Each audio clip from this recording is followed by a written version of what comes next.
In the materials for this module, there is a file called Google Maps 5 Guide.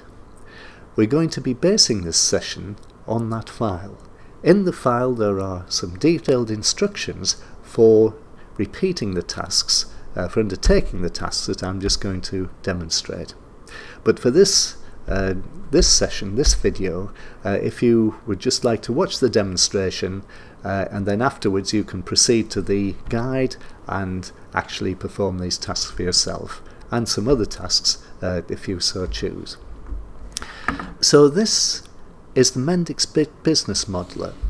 We're starting at task 2 in the Google Maps guide. So I'm assuming that you've got Mendix installed and that you have reached this point. The steps for doing that are covered in task 1. So to begin task 2, let's explore this environment. The first thing we can see is the module. It's automatically called My First Module, and here we have the contents of My First Module, and here we have a domain model. So this is the data model. You start using Mendix as you would with any database application by designing a data model. The data model in Mendix consists of Mendix entities, so called, and these correspond to UML classes to a certain extent. So here we see a class name and we see some attributes. The operations part isn't here. That's provided by programming facilities in Mendix. Some constructor and operations to delete objects and edit objects are provided by Mendix. So let's run this application and see what it looks like. So we're just waiting for the message to come up at the moment to indicate that we can actually run this application. And there it is. And here it is. It is a map application, and we can see that it is a map of Middlesbrough, and the location indicated here corresponds to this latitude and longitude, which you can find by googling latitude and longitude for Middlesbrough. And so we can edit this, we can create a new location, and so here I'm just going to alter the longitude just very slightly, and let's save this, and we see our new location shown on the map. And in fact here you can see Teesside University on this particular map.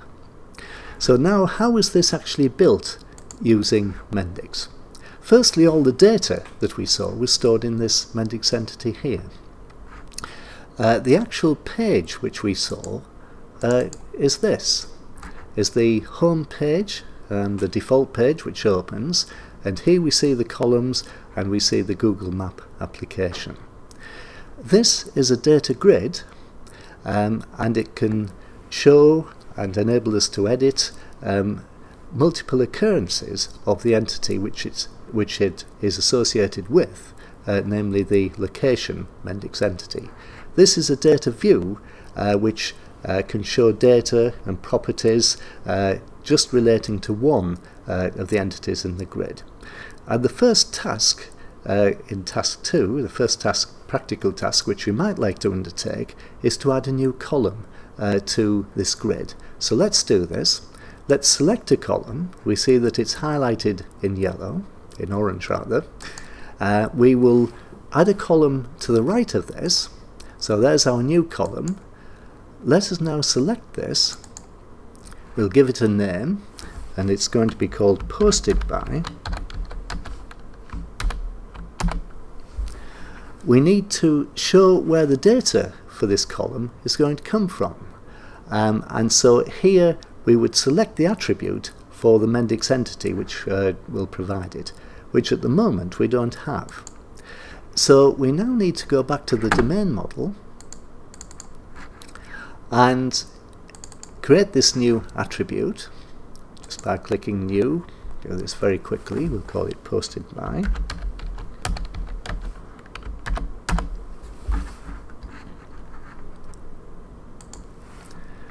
So there's our posted by attribute. If we now go back to the home page and look at this column again and tell it to get its data from the posted by attribute, that column will now provide data. We can resize these columns, reposition them if we want to. The final thing we've got to do is to enable us to actually put data into this new column. And very simply, we will generate a new page to do this. I'll just accept the defaults for the desktop layout, and there we're all ready to go. So let's run this again, first of all by closing down where is it? Closing down this screen. If we don't do that, we might get confused because this is going to generate a new screen. So let's now run this,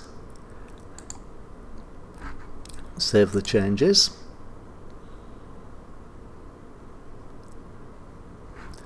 and then view the result when it allows us.